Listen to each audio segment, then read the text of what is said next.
Is the world really more divided than it's ever been today? Or have we simply abandoned personal responsibility? Abortions, gun control, LGBTQ, discourse. Let's talk about it. Marathon, yeah, say that to me, yeah, say that. Yeah, say that to me, oh marathon. You can say that to me, yeah, say that. You can say that to me, marathon. Yeah. As always, please like, share, and subscribe. This episode is sponsored by Nutrishop Parker, your one-stop shop for high-quality supplements, protein powders, and wellness products that actually deliver. Whether you're building muscle, burning fat, or just trying to feel better every day, Nutrishop's expert team can help you find what works best for you. If you're local to Colorado, stop by the location at Nutrishop in Parker for a personalized experience. If you're tuning in from anywhere in the USA, use code Brandon at checkout for free shipping nationwide on your order. Fuel your goals the smart way. That is the Nutrishop way. I'm not here to teach you how to think or to galvanize in any type of way. I'm here to create discourse, conversations, things that our culture really has not been too privy to lately. Let's bring it back. Erasing all political intentions, let's focus on just the moral ones. What is personal responsibility? And where does personal responsibility begin?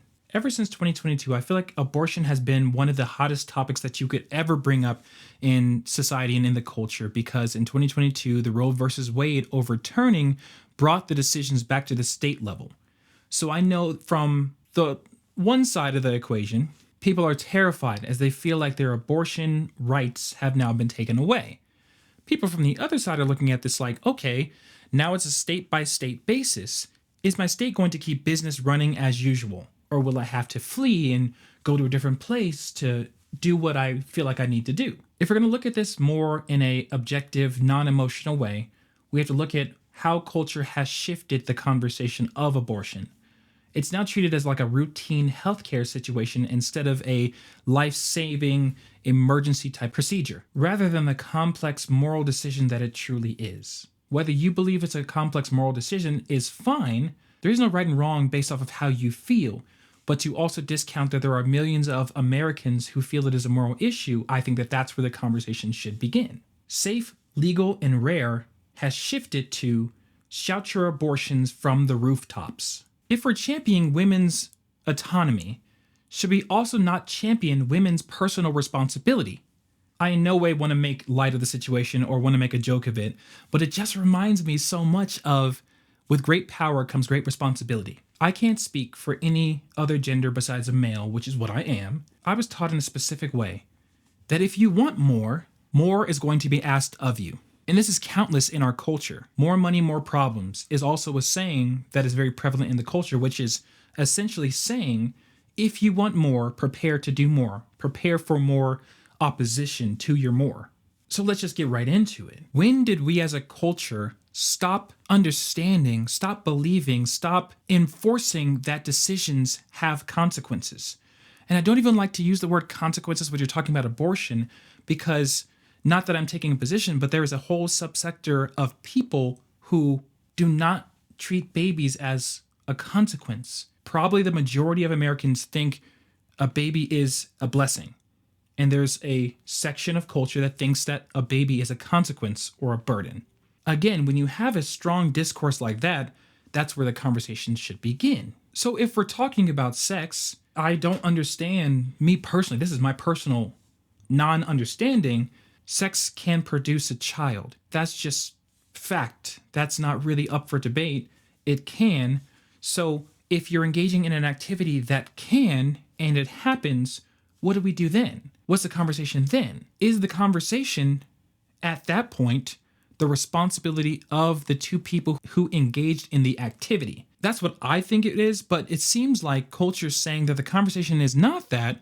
The conversation is now my body, my autonomy, my choice, the fear that comes from having to make a choice that is not my choice.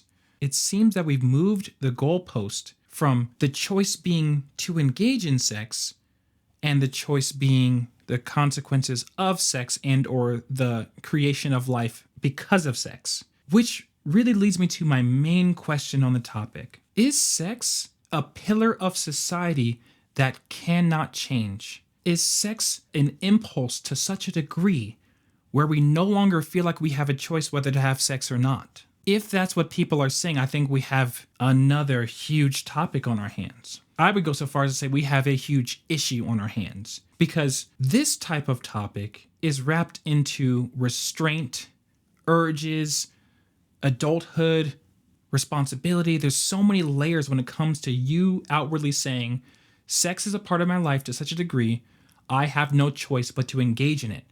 So we should not be talking about whether I should be having sex or not. We're talking about if I should be dealing with the consequences of having sex or not. I think the main position to think about is that accountability is not cruelty. It used to be love. Correcting someone's behavior that's leading them down a place that is not for their best interest, that is not for their benefit, that you don't see positivity coming from, it used to be love. Correction used to be love. Why is it not anymore? Keeping in mind personal responsibility, that leads me to the next point, which the second hot topic is gun control. I would again argue we're dealing with a personal responsibility type of situation. The demand to remove guns mirrors the demand to remove consequences from your actions. Mass shootings are dominating headlines, but not fatherless households, not the decay of mental health. I don't know about you guys, but in 2020, I saw a very strict and clear mental health decay in just about everybody. We were forced inside. We did not get the vitamins from the sun. We were indoors, forced indoors. Whether you agree with what the government did or not is not the point. The point is when you do not have sunshine, when you do not have natural light, that is proven to affect mental health negatively. When Alaska experiences 6 months of no sunshine, they have a drop in positive mental health reports. That's something that we should keep in mind, and that's something that no one is really discussing. How much did that shutdown disintegrate our mental health in this country? Some people have never recovered and may never recover. I know people personally who have not recovered from that and have no idea it was because of that. They were one person going into quarantine and another person coming out. And as we're talking about gun control, if you are in any forum that is talking about gun control, mostly it's centered around assault weapons, AR-15s, and other types of, bigger guns. But did you know that most crimes come from handguns? The vast majority of crimes with guns come from handguns, but no one's really talking about banning those. There's so many handguns in America, it would be close to impossible to ban all of those, but is the issue banning guns? It's not like evil started with the creation of the gun. It's not like people were not dying with the creation of the gun.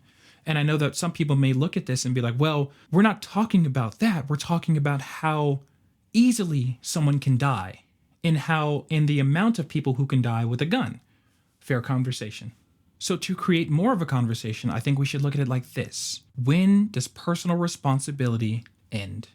Why have we as a culture shifted away from the person holding the gun being responsible to the gun itself, the tool itself? It's a tool of destruction, make no mistake. It is designed to take life if it's a handgun, right? If it's a rifle, hunting, gathering, things like that. But if we're talking about certain types of guns, like the gun itself is a war tool. It is a tool for death and destruction. But without intention behind it, it's nothing. It's decoration. I'm sure you've heard this type of argument before, but in the hands of a police officer, it is a peace tool. There is an old saying that peace means I have the bigger stick. And I think that has never changed and will never change because that's just the nature of humanity. But that's why we haven't had World War III, because no one really wants to push that button, which means that we have a stick so big it's caused semblance of true world peace. We don't have official world peace, but we have peace enough that we're not just going to wake up and everything's going to get disintegrated because nobody really wants to push that button, the bigger stick. So are we blaming the people who are using these guns negatively when we should be blaming the culture that is empowering and leaving room for their mental health decay so they're tempted to do so? Is that the conversation? I would argue that it is. The degradation of our culture is the reason why we're having so many violent crimes. Why gun control is even on the table is because people are using guns negatively. What type of person uses guns and goes into a school? Somebody who essentially feels like they've been failed by society. That's what we should be focused on. Why are we not? I don't get it. The point is, no one can legislate evil away. If you take away guns, it will be replaced by the next tool for evil. So in the middle of having conversations about these divisive topics, why is disagreement seen as hate? If you're watching it this far, I'm assuming that you probably agree with some of the positions that I've taken, and the majority of people who don't agree have already clicked away. And that's a problem, because disagreement used to not be hate. Conversations used to be enlightening, insightful. Conversations is the path to growth. Reading a book is essentially having a conversation. You are understanding the point of view from this author, you're absorbing it, putting it through your lens, and then hopefully you create some type of worldview, or you can use their position, their ideology, their story to apply to your life and now look at life differently. That is what conversation is supposed to be, give and take. When the LGBTQ movement first started, it was about, hey, we just want to live. We have the right to life. And I don't think anybody disagreed. Well, I don't think any reasonable person disagreed. But now it's shifted from tolerance to affirmation. Not only as an LGBTQ, I deserve the right to life, I deserve everything. I deserve to affect the way that you speak about me. I deserve to change English to fit my needs. I deserve to impose my will on your speech, and so on and so forth. You may or may not have heard this argument before, but I would argue that the LGBTQ community is the most powerful community outside of maybe the Jewish community, where if you speak against them, negative things happen. If you don't use their language, negative things happen. There's been so many instances in Hollywood specifically where if you don't answer certain they-them questions correctly, or you misgender, or you don't take a position for their benefit, you may never be seen again. You may never work again. You may get fired on the spot. He doesn't fit company culture, things like that, right? I'm sure you've seen it before if you're going to be honest. But should the conversation be centered around affirmations instead of tolerance, instead of acceptance, instead of bringing you in the fold? Like, it seems like certain sectors, maybe just the extreme sectors, are focused on domination instead of inclusion. I have a personal story. This is my experience when it comes to that situation. I do a lot of musical theater. I'm not LGBTQ, not part of the community, but the community itself is pretty prominent in theater, and that's no problem. But I've been privy to so many different conversations where the community talks about tolerance, talks about acceptance and love. But the moment you reveal yourself to not be a part of it, not an ally or not supportive, just not a part of it, they don't even want to include you anymore. They don't see you as one of them, and if you're not one of them, you're the enemy. Whether that could be culture and society forcing them to take that opinion because crimes have been taken against their community and they are doing that as a self-protection thing, that's worth a conversation. But in general, all I know is my personal experience and how I interact with people who are not in my communities is it's not from an aggressive stance. It's not from anything other than, great, are you talented in the role that you were cast in? I would love to act next to you. That's just what I think life should be, by the content of your character, by the merits of your abilities, and I'm good. But it seems like every time I'm in a space with an LGBTQ type of person, they're looking for people to be a part of their fold and then shun everybody who isn't. And I think that's a problem. We don't have to agree on every issue, but when we can't even talk about it, when personal speech becomes hate, that's when society really suffers. So if I've left you with anything, it's about the conversation. It's about not moving goalposts. It's about understanding what the real issue is, tackling that issue, and being open and non-emotional enough to discuss what we're really dealing with. It is an issue about culture, society. Is progress really progress? And it doesn't even really matter what side you fall on as long as you hear the other side and don't hate their opinion. You will never find someone who fully agrees with you. So let's keep the conversation going. Until next time. Marathon, yeah, say that to me, yeah, say that. Yeah, say that to me, oh marathon. You can say that to me, yeah, say that. You can say that to me. Marathon.